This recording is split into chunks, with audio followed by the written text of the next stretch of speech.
મહત્વના સમાચારની વાત કરીએ તો ભ્રષ્ટ અધિકારીઓ સામેનું સરકારનું ઓપરેશન વધુ તેજ થયું છે, ત્યારે એક સાથે 5 અધિકારીઓને અપાઈ છે ફરજિયાત નિવૃત્તિ અને સરકાર હવે આ બાબતે આક્રમક થઈ છે। નર્મદા જળ સંપત્તિ વિભાગના અધિકારીઓ સામે આ કાર્યવાહી કરવામાં આવી છે। ત્યારે નર્મદા જળ સંપત્તિ વિભાગના 5 અધિક મદદનીશ ઇજનેરને ફરજિયાત નિવૃત્ત કરાયા છે। અધિકારીઓ સામે નિવૃત્તિ બાદ પણ ખાતાકીય તપાસ અને ફોજદારી કેસ ચાલુ રહેશે। ભ્રષ્ટ અધિકારીઓ સામેનું સરકારનું ઓપરેશન વધુ તેજ થયું છે। આ પહેલા પણ જે તે જશવંતસિંહ મગનભાઈ પરમાર આજે ફરજિયાત નિવૃત્ત થયા છે।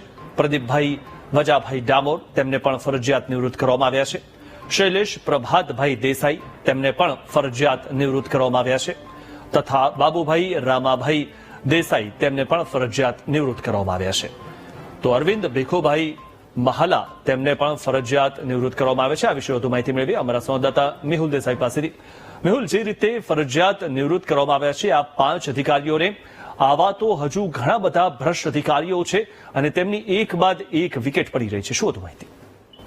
બિલકુલ મિથુન, ભ્રષ્ટ અધિકારીઓ અને જે પોતાની યોગ્યતા નથી પુરવાર કરી શકતા તેમની ઉપર સવાઈ જે છે તે રાજ્ય સરકારે યથાવત રાખી છે। આજે વધુ 5 અધિકારીઓ જે છે તેમને ફરજિયાત નિવૃત્ત જે કરવામાં આવ્યા છે। આ 5 અધિકારીઓ છે જશવંતસિંહ પરમાર, પ્રદીપ ડામોર, શૈલેષ દેસાઈ, બાબુ દેસાઈ અને અરવિંદ ભીખુભાઈ મહાલા।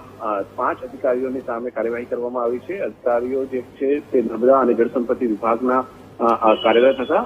ફરજિયાત નિવૃત્તિના આદેશ આપ્યા છે અધિકારીઓ સામે અને ખાતાકીય તપાસ અને જે ફોજદારી કેસ જે છે તે પણ તેમની સામે ચાલુ રહેશે।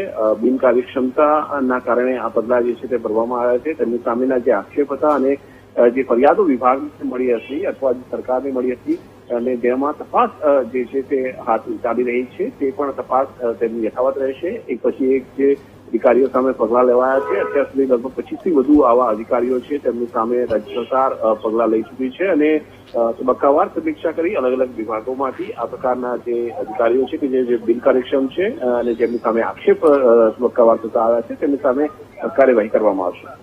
જી, આભાર મેહુલ માહિતી આપવા બદલ। તો ભ્રષ્ટ અધિકારીઓ સામેનું સરકારનું ઓપરેશન વધુ તેજ થયું છે। વધુ 5 અધિકારીઓને ફરજિયાત નિવૃત્ત કરવામાં આવ્યા છે। એક સાથે 5 અધિકારીઓને અપાઈ છે ફરજિયાત નિવૃત્તિ।